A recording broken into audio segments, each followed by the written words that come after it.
Yes. Good morning students. आपको information तो मिल गया होगा कि आपका सेकेंड यूटी अब स्टार्ट होगा 1 दिसंबर से। तो बेटा 2 दिसंबर को आपको बायो का एग्जाम है। तो उसके लिए सिलेबस ही होगा 5th एंड 6th चैप्टर। ये नोट डाउन कर लीजिए। 5th एंड 6th चैप्टर मतलब कि पूरा का पूरा जेनेटिक्स आएगा आपको। 6th चैप्टर हम कर ही चुके हैं और 5th आपने पहले से ही कर रखा है। तो ये 2 चैप्टर्स आएंगे आपके यूटी में। ठीक है। तो ये मैं आपको ग्रुप में भी बता दूंगी और इसी चीज को आप इन्हीं दोनों चैप्टर्स को आप अच्छी तरह से रिवाइज कर लीजिए। इसके लिए रिवीजन के लिए सबसे पहले तो आप अपने टॉपिक्स के थ्रू देख लीजिए कोई डाउट है या कुछ है। और 10 ईयर से आप करेंगे तो ज्यादा बेटर रहेगा क्योंकि अभी आपके बोर्ड के एग्जाम भी आने ही वाले हैं। तो 10 ईयर अगर आपने नहीं खरीदा तो उसको खरीद लीजिए। इसमें सबसे बेस्ट है एग्जाम आइडिया। तो गेट विद भी ले सकते हैं, दिनेश भी सही है। ठीक है। कोई एक आप 10 ईयर ले लीजिए और उसके जो 2 मार्क्स 3 मार्क्स और 5 मार्क्स क्वेश्चंस हैं उनको अच्छी तरह से रिवाइज कर लीजिए। तो आज का जो हमारा टॉपिक है it is from chapter number 8, human health and diseases. आज हम कोशिश करेंगे कि हम अपने इस चैप्टर को कंप्लीट कर लें। ठीक है। तो फर्स्ट जो हमारा टॉपिक है आज का वो है एड्स। क्योंकि आप छोटी क्लासेस से पढ़ते आ रहे हैं एड्स के बारे में, तो सबसे पहले तो मैं आपसे ये जानना चाहूंगी what is the full form of AIDS. Who will tell me the full form of ads.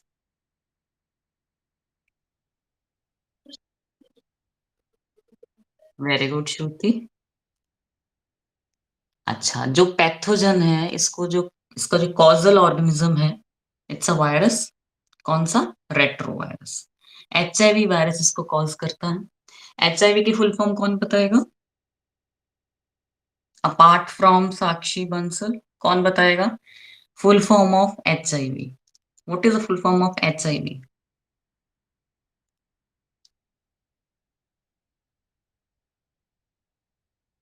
आप बताएंगे तभी मैं आगे पढ़ाऊंगी, नहीं तो मैं तो यहीं छोड़ दूंगी। ये तो बहुत इजी है, छोटी क्लासेस से पढ़ते आ रहे हैं हम। हाँ जी। अनुष्का बताइए फुल फॉर्म ऑफ एचआईवी।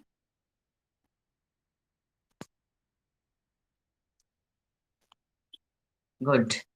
खुद से बेटा प्रॉम्प्टली भी आंसर दे दिया कीजिए। ठीक है, वैसे तो सही बोल रहे हैं, औरों को भी पता होगा, पता नहीं क्यों शर्म आते रहते हैं। क्योंकि अभी आपका बेटा जब आपका बोर्ड का प्रैक्टिकल हुआ तो वाइवा होना है। तो जो एक्सटर्नल आएगा उनके सामने भी तो आपको आंसर्स देने हैं। इसीलिए बीच बीच में से पूछ रही हूँ ताकि आपकी थोड़ी प्रैक्टिस हो जाए। ठीक है। एड्स का जो पैथोजन है it is HIV virus. And transmission कैसे होता है एक ऑर्गेनिज्म से दूसरे ऑर्गेनिज्म में, कैसे ये फैलता है? सबसे जो मेन मेथड वो है सेक्सुअल कांटेक्ट। अगर कोई इन्फेक्टेड पर्सन है, उस इन्फेक्टेड पर्सन के कांटेक्ट में कोई दूसरा आ गया है, तो सेक्सुअली कांटेक्ट में आ गया है तो उसको भी ये वायरस ट्रांसमिट हो जाएगा। ब्लड ट्रांसफ्यूजन के थ्रू भी, जैसे हम ब्लड चढ़ाते हैं किसी को, अगर इन्फेक्टेड ब्लड है, एचआईवी से इन्फेक्टेड है ब्लड, उस वो ट्रांसफ्यूज हो गया है किसी दूसरे ह्यूमन बीइंग में, तो उसमें भी ये वायरस एंटर हो जाएगा और अपना लाइफ साइकिल ऑपरेट करेगा। ड्रग एडिक्ट जो नीडल्स के थ्रू इंजेक्शंस लेते हैं, ड्रग्स लेते हैं, तो अगर इन्फेक्टेड नीडल्स को शेयर कर रहे हैं आपस में तभी भी ये एक इंसान से दूसरे इंसान में फैल जाएगा। अगर मदर इन्फेक्टेड है तो इन्फेक्टेड मदर से उसके फीटस में भी एचआईवी वायरस ट्रांसमिट हो जाएगा। हाई रिस्क इंडिविजुअल्स कौन से हैं? जो हमने अभी ट्रांसमिशन के मेथड्स बताए हैं उन्हीं को ही कन्वर्ट करके आपने दे देना, बता देना है कि हाई रिस्क इंडिविजुअल्स क्या हैं, क्योंकि एग्जाम में पूछ लेते हैं what are the high risk individuals of HIV. HIV सबसे ज्यादा रिस्क किन इंडिविजुअल्स को होता है? सेम चीजें आपने थोड़ा सा लैंग्वेज को कन्वर्ट करके बता देनी है। Those individuals which are having multiple sexual partners, अगर उनमें से एक भी कोई इन्फेक्टेड है तो उस इंडिविजुअल को मैक्सिमम चांसेस है कि उसको एड्स हो जाएगा। ड्रग एडिक्ट्स को which are recipients of infected blood and to the foetus from infected mother. ये सारे individuals these are at high risk for AIDS और एचआईवी वायरस। सिम्टम्स क्या हैं? इसके सिम्टम्स बहुत ही ज्यादा वेग हैं, नहीं पता चलता सिम्टम्स को देख के कि क्या उस इंडिविजुअल्स को एड है या नहीं है। सिम्टम्स के बेसिस पे हम नहीं बता सकते। सिम्टम्स कैसे होते हैं इसके, उस इंडिविजुअल की इम्यूनिटी बहुत ही ज्यादा वीक हो जाती है, मल्टीपल डिजीजेस हो जाते हैं इसको, मल्टीपल पैथोजेंस अटैक करते हैं उसकी बॉडी पर, लेकिन ये नहीं पता चल पाता कि उसको एड्स है या नहीं, अनलेस एंड अनटिल वो बंदा अपना टेस्ट, एचआईवी टेस्ट नहीं करवाता। फीवर, वीकनेस, टायर्डनेस, इस तरह के जनरल सिम्टम्स उस इंडिविजुअल के अंदर हमें नजर में आते हैं। लाइफ साइकिल क्या है एचआईवी का? अच्छा, जो एचआईवी वायरस है इसकी एक खासियत है कि इसके अंदर एक एंजाइम होता है जिसको हम कहते हैं reverse transcriptase enzyme. Reverse transcriptase enzyme. इस एंजाइम की क्या खासियत है कि नॉर्मली जो सेंट्रल डॉग्मा होता है, सेंट्रल डॉग्मा कैसे होता है, DNA to RNA and RNA to proteins. लेकिन इसके अंदर क्या होता है कि जैसे वैसे तो डीएनए से आरएनए बनना होता है, but because of reverse transcriptase enzyme जो आरएनए है, आरएनए फिर से डीएनए में तब्दील हो जाता है। ठीक है, रिवर्स में पूरा साइकिल ऑपरेट होता है। ठीक है, ट्रांसक्रिप्शन से आरएनए से डीएनए की तरफ आएगा। तो ये एंजाइम है रिवर्स ट्रांसक्रिप्टेज एंजाइम, ये क्या करेगा, जो वायरस का जेनेटिक मटेरियल है आरएनए, ये उस आरएनए को डीएनए में कन्वर्ट कर देगा। ठीक है, जब एचआईवी का जेनेटिक मटेरियल जो आरएनए था वो डीएनए में कन्वर्ट हो गया है, तो वह डीएनए जब होस्ट के डीएनए के साथ कांटेक्ट में आएगा तो ये होस्ट के डीएनए को भी सिग्नल देगा कि वो मल्टीपल कॉपीज बनाए, किसकी, वायरल डीएनए। मतलब जो वायरस है ये होस्ट के जेनेटिक मटेरियल को यूज कर रहा है अपनी मल्टीप्लिकेशन करवाने के लिए। मल्टीप्लाई कौन कर रहा है, वायरस कर रहा है, लेकिन यूज किसको कर रहा है, होस्ट की डीएनए मशीनरी को यूज कर रहा है। इसको भी हम जानेंगे एक पिक्चर की हेल्प से।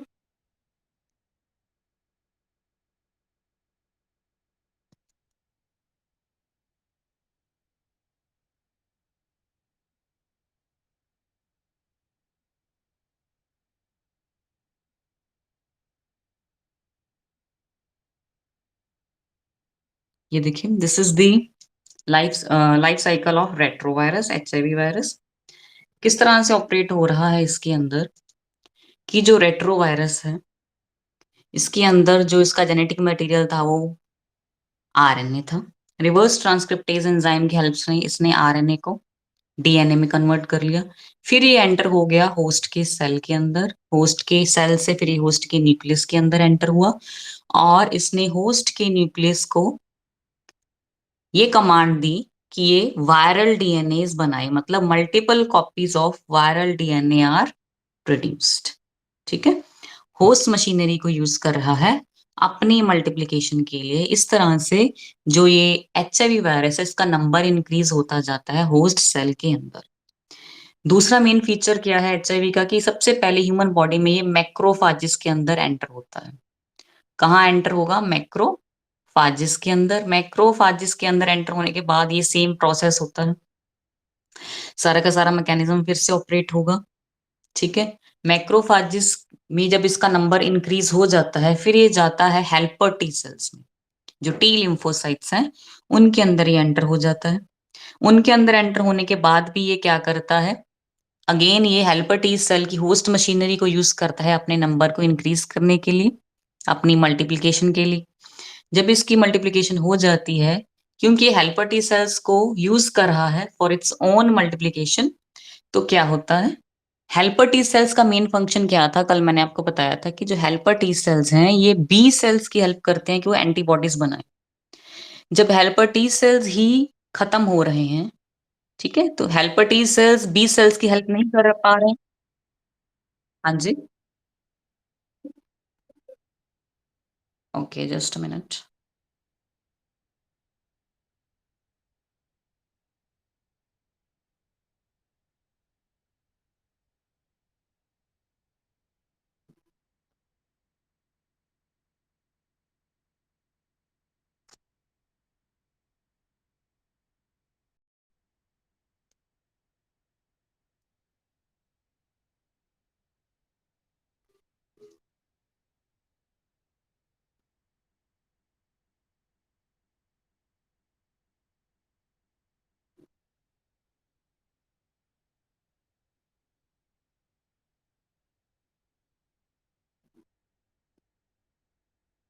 हाँ जी।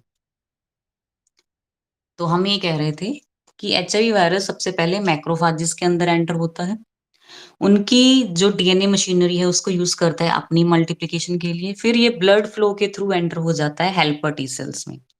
हेल्पर टी सेल्स के बारे में हमने कल पढ़ा था कि helper T cells B cells को हेल्प करती हैं ताकि वो एंटीबॉडीज बना सकें, और जब एंटीबॉडीज बनती हैं तो एंटीजन या पैथोजन जो भी बॉडी के ऊपर अटैक करता है वो किल हो जाता है। बिकॉज यहाँ हेल्पर टी सेल्स खुद ही इन्फेक्टेड हैं, so they cannot help the B cells to produce the antibodies।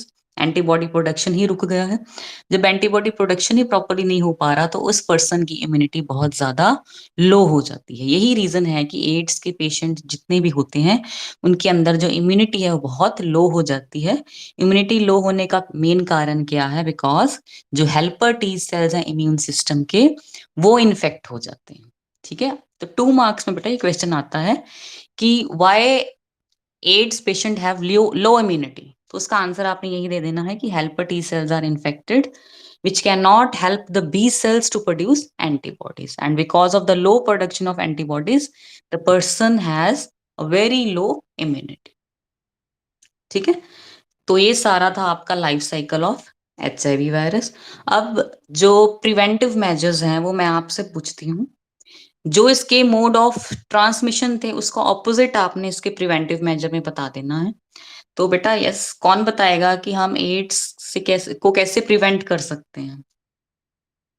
One by one बताते जाइए। निकिता, इसे ये भी पता चलेगा आप इस टाइम लगा भी रहे हैं क्लास या ऑन करके कहीं और चले गए हैं। Nikita, what are the various preventive measures for AIDS? Sakshi, Charu,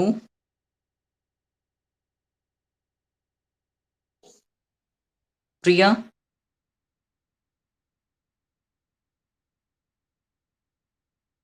किसी को नहीं पता? कमाल हो गई। हाँ बताओ ना फिर।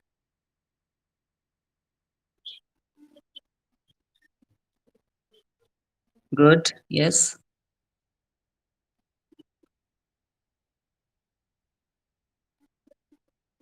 हाँ ठीक है, कॉन्डम्स हो गए, कॉन्ट्रासेप्टिव्स हो गए, और हाँ ब्लड ट्रांसफ्यूजन में,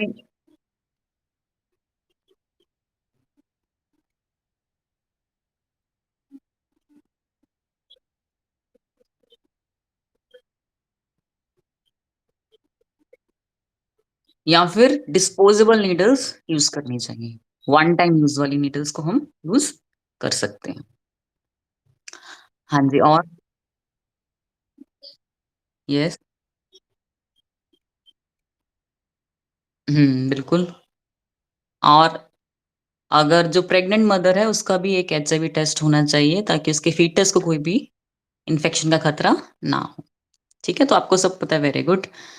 तो आप बताइए, क्या एड्स या एचआईवी के लाइफ साइकिल में आपको कोई दिक्कत है तो पूछ लीजिए, फिर हम नेक्स्ट टॉपिक स्टार्ट करते हैं। इसका जो लाइफ साइकिल है बेटा, जो डायग्राम का पिक्चर मैंने आपको दिखाया था, ये एग्जाम में आने की ज्यादा चांसेस है। लाइफ साइकिल आएगा ज्यादा एग्जाम में। हाँ जी, कोई दिक्कत है तो बताइए, नहीं है तो भी बताएं, फिर हम आगे चलते हैं। ठीक है, चलिए नेक्स्ट टॉपिक है हमारा ड्रग एब्यूज। ड्रग मीन्स किसी भी तरह की मेडिसिन। ठीक है, एब्यूज का मतलब होता है गलत इस्तेमाल करना, दवाइयों का गलत इस्तेमाल करना, किसी भी तरह के केमिकल का गलत इस्तेमाल करना, उस चीज को हम कहते हैं ड्रग एब्यूज। जो ड्रग्स हैं बेसिकली इनको 3 कैटेगरीज के अंदर डिवाइड किया गया है। हाँ जी,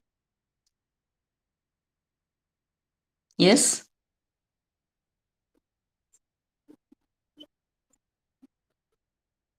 शॉर्ट में एक्सप्लेन करूं?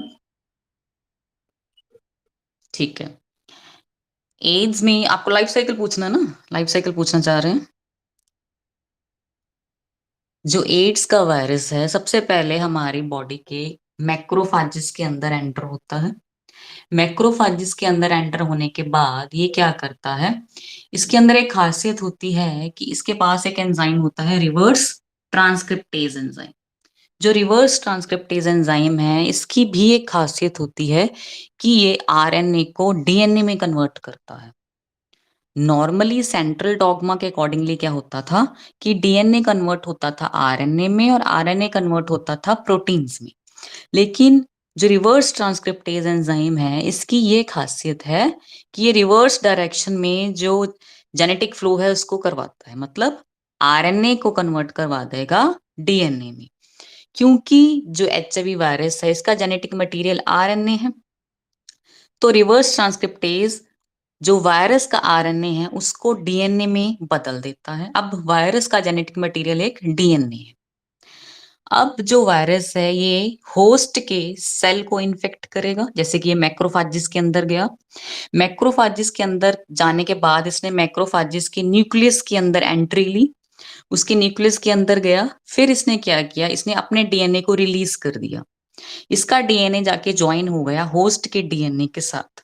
जब दोनों आपस में ज्वाइन हो गए तो इसने होस्ट के डीएनए को कमांड किया कि जो होस्ट का डीएनए है वो मल्टीप्लिकेशन करे, लेकिन किसकी, वायरल डीएनए की।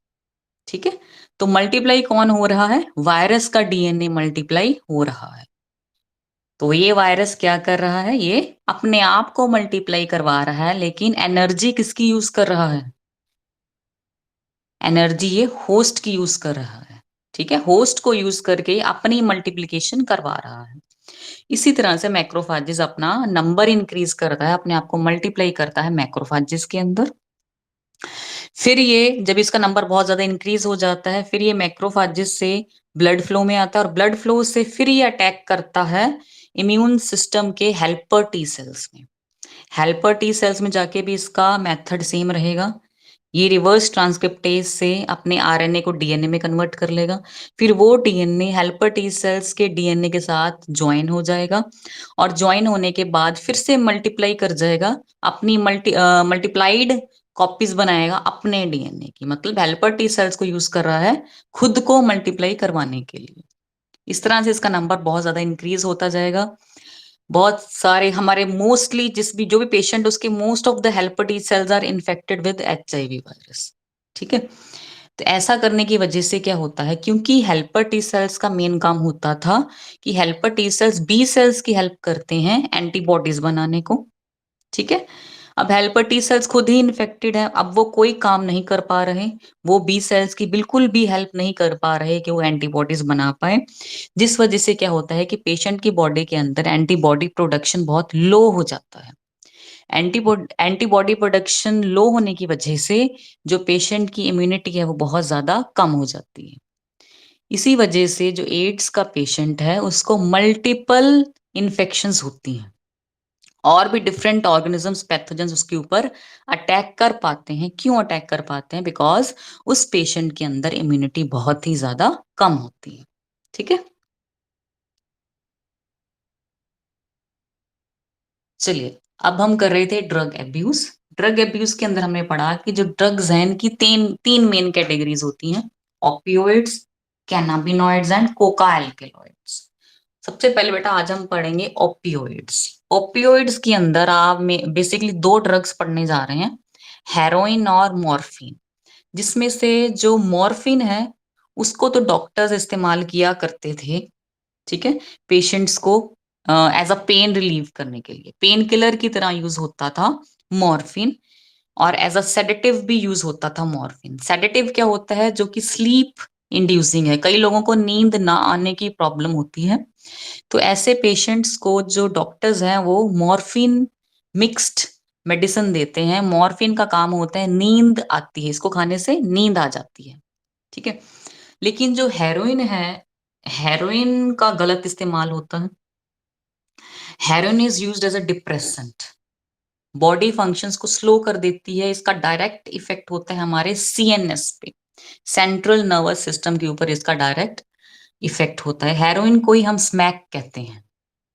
ठीक है, स्मैक या जो चिट्टा भी कहते हैं, उड़ता पंजाब, शायद आपने मूवी देखी भी होगी। अभी भी ड्रग्स के केसेस बहुत चल रहे हैं जो रिसेंट अगर आप न्यूज देखें। ठीक है। तो जो हेरोइन है, जिसको हम स्मैक कहते हैं, it is used as a depressant and it slows down the body function. अगर किसी को बहुत ज्यादा डिप्रेशन है, बहुत टेंशन है, कुछ लोग क्या करते हैं, ड्रग्स ले लेते हैं हेरोइन की फॉर्म में या स्मैक की फॉर्म में। तो ये ड्रग्स क्यों लेते हैं, इसके पीछे क्या रीजन है कि जो भी इनको चिंता है या जो भी कोई इनको मुश्किल आई हुई है किसी और के साथ, वो अपनी चाहिए तो उनका ये था कि अपने फ्रेंड्स या पेरेंट्स के साथ डिस्कस करें, वो डिस्कस नहीं कर रहे, तो क्या कर रहे हैं, ड्रग्स ले रहे हैं। ये ड्रग्स क्यों लेते हैं, ताकि वो चिंता उनको ना सताए। ये ड्रग्स क्या करते हैं, जो ब्रेन है उसको फॉग कर देते हैं, फॉगी ब्रेन हो जाता है इनको लेने से। फॉग मीन्स सब कुछ धुंधलापन, बिल्कुल भूल जाते हैं कि उनके जीवन में इस टाइम क्या हो रहा है। ये रीजन है ड्रग्स को लेने का। सोर्स क्या है ओपियोइड का, ओपियोइड का सोर्स है पॉपी प्लांट। आपने देखा भी होगा, ऑर्नामेंटल प्लांट है वैसे ये।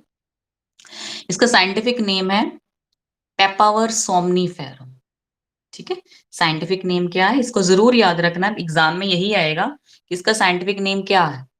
तो जीनस पेपावर, स्पीशीज इज सोमनीफेरम, और जीनस का फर्स्ट लेटर कैप्स में, बाकी सब स्मॉल में, स्पीशीज का सब कुछ स्मॉल में, और दोनों को आपने अलग अलग से अंडरलाइन करना है, तभी फुल मार्क्स मिल पाएंगे, अदरवाइज बेटा मार्क्स डिडक्ट हो जाएंगे।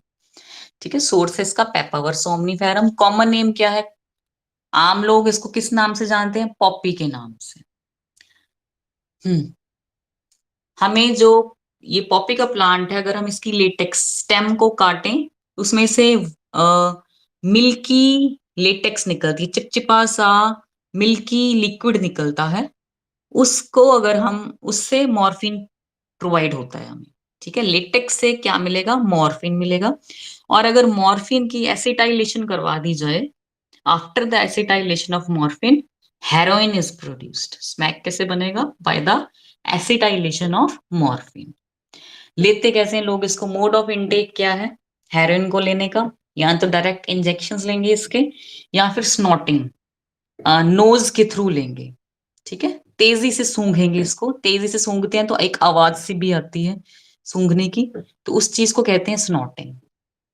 मोड ऑफ एक्शन, ये काम कैसे करता है, जब इसको लोग इंजेक्शन के थ्रू या स्नॉटिंग के थ्रू अपनी बॉडी के अंदर ले लेते हैं, तो बॉडी के अंदर जाने के बाद हेरोइन या स्मैक क्या करता है, it binds with the opioid receptors. हमारे सीएनएस पे रिसेप्टर्स होते हैं, ओपियोइड रिसेप्टर्स, उनके साथ बाइंड कर जाता है। जब भी उनके साथ बाइंड करता है, तो ये सीएनएस की एक्टिविटी को बहुत ज्यादा स्लो कर देता है, हमारे सारे बॉडी फंक्शन स्लो हो जाते हैं। इंसान को ये नहीं पता होता वो कहाँ पड़ा हुआ है, कोई भूख नहीं, प्यास नहीं, ये सारी की सारी जितनी भी एक्टिविटीज, नॉर्मल एक्टिविटीज होती हैं बॉडी की, वो सारी स्लो डाउन हो जाती हैं। ठीक है, इफेक्ट्स मैंने आपको ऑलरेडी बता दिए हैं। Heroin is used as a depressant. जिन लोगों को डिप्रेशन हुआ है या कोई मानसिक बीमारी है, वो इसको लेते हैं। वैसे तो मेडिसिन की तरह था, बट लोगों ने इसको एक्सप्लॉइट करना यूज कर दिया है। मॉर्फिन को एज अ ड्रग डॉक्टर देते थे, एज अ पेन किलर और sedative. Sedative means it induces the sleep, sleep inducing है। ठीक है, अभी मैं आपको एक पिक दिखाऊंगी, जिसके थ्रू आपको और क्लियर हो जाएगा कि जो पॉपी का प्लांट है दिखाई कैसे देता है।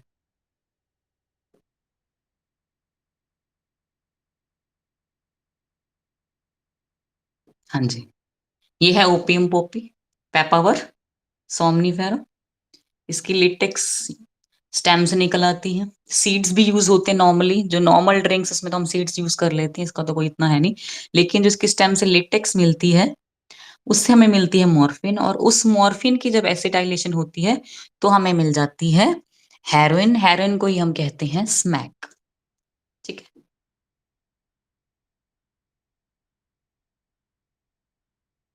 I will show you again picture of